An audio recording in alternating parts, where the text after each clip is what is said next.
Hello and welcome to my channel, or welcome back to my channel. My name is Jay and this is a web of classic tales. If you're enjoying the videos, please like, subscribe, and share. If you want notifications every single time a new video is uploaded, please click on the little bell icon. Today we will finish reading H.G. Wells' The War of the Worlds. I cannot but regret, now that I'm concluding my story, how little I am able to contribute to the discussion of the many debatable questions which are still unsettled. In one respect I shall certainly provoke criticism. My particular province is speculative philosophy. My knowledge of comparative physiology is confined to a book or two, but it seems to me that Carver's suggestion as to the reason of the rapid death of the Martians is so probable as to be regarded almost as a proven conclusion. I have assumed that in the body of my narrative. At any rate, in all the bodies of the Martians that were examined after the war, no bacteria except those already known as terrestrial species were found. That they did not bury any of their dead, and the reckless slaughter they perpetrated, point also to an entire ignorance of the putrefactive process. But, probable as this seems, it is by no means a proven conclusion.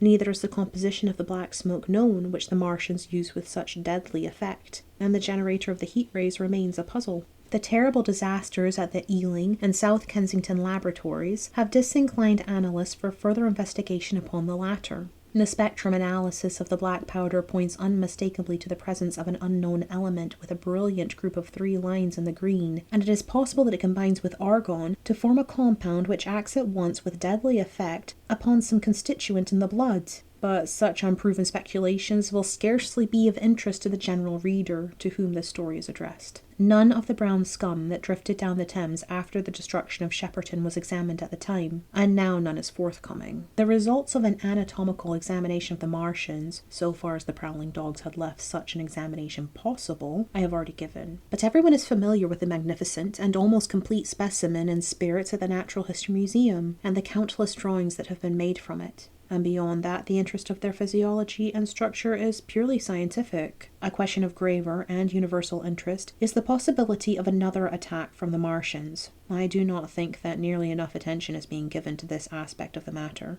At present, the planet Mars is in conjunction, but with every return to opposition I, for one, anticipate a renewal of their adventure. In any case, we should be prepared. It seems to me that it should be possible to define the position of the gun from which the shots are discharged, to keep a sustained watch upon this part of the planet, and to anticipate the arrival of the next attack. In that case, the cylinder might be destroyed with dynamite or artillery before it was sufficiently cool for the Martians to emerge. Or they might be butchered by means of guns so soon as the screw opens. It seems to me they have lost a vast advantage in the failure of their first surprise. Possibly they see it in the same light. Lessing has advanced excellent reasons for supposing that the Martians have actually succeeded in effecting a landing on the planet Venus. 7 months ago now, Venus and Mars were in alignment with the Sun. That is to say, Mars was in opposition from the point of view of an observer on Venus. Subsequently, a peculiar luminous and sinuous marking appeared on the unillumined half of the inner planet, and almost simultaneously a faint dark mark of a similar sinuous character was detected upon a photograph of the Martian disk. One needs to see the drawings of these appearances in order to appreciate fully their remarkable resemblance in character.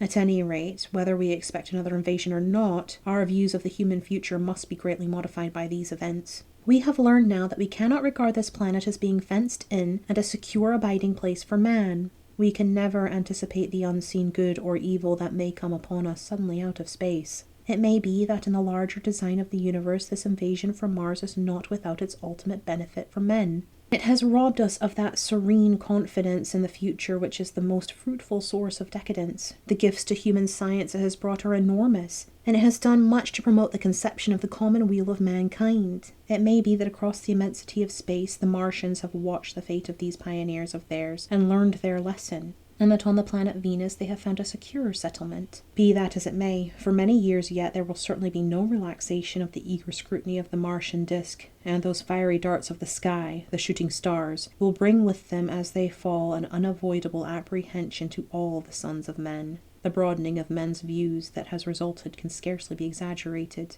Before the cylinder fell, there was a general persuasion that through all the deep of space, no life existed beyond the petty surface of our minute sphere. Now we see further. If the Martians can reach Venus, there is no reason to suppose that the thing is impossible for men, and when the slow cooling of the sun makes this earth uninhabitable, as at last it must do. It may be that the thread of life that has begun here will have streamed out and caught our sister planet within its toils. Dim and wonderful is the vision I have conjured up in my mind of life spreading slowly from this little seedbed of the solar system throughout the inanimate vastness of sidereal space. But that is a remote dream. It may be, on the other hand, that the destruction of the Martians is only a reprieve. To them, and not to us perhaps, is the future ordained. I must confess the stress and danger of the time have left an abiding sense of doubt and insecurity in my mind. I sit in my study writing by lamplight, and suddenly I see again the healing valley below set with writhing flames, and feel the house behind and about me empty and desolate.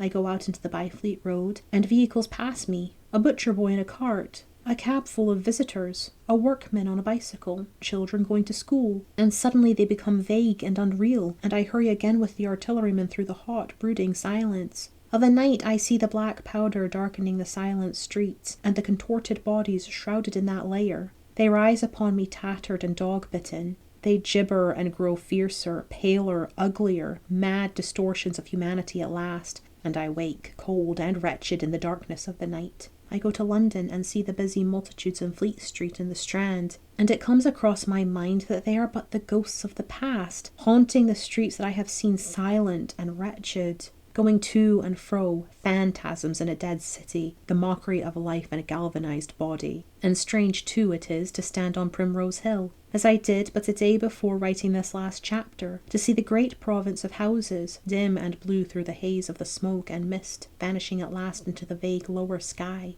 to see the people walking to and fro among the flower beds on the hill, to see the sightseers about the Martian machine that stands there still, to hear the tumult of playing children, to recall the time when I saw it all bright and clear-cut, hard and silent under the dawn of that last great day. And strangest of all is to hold my wife's hand again, and to think that I have counted her, and that she has counted me, among the dead.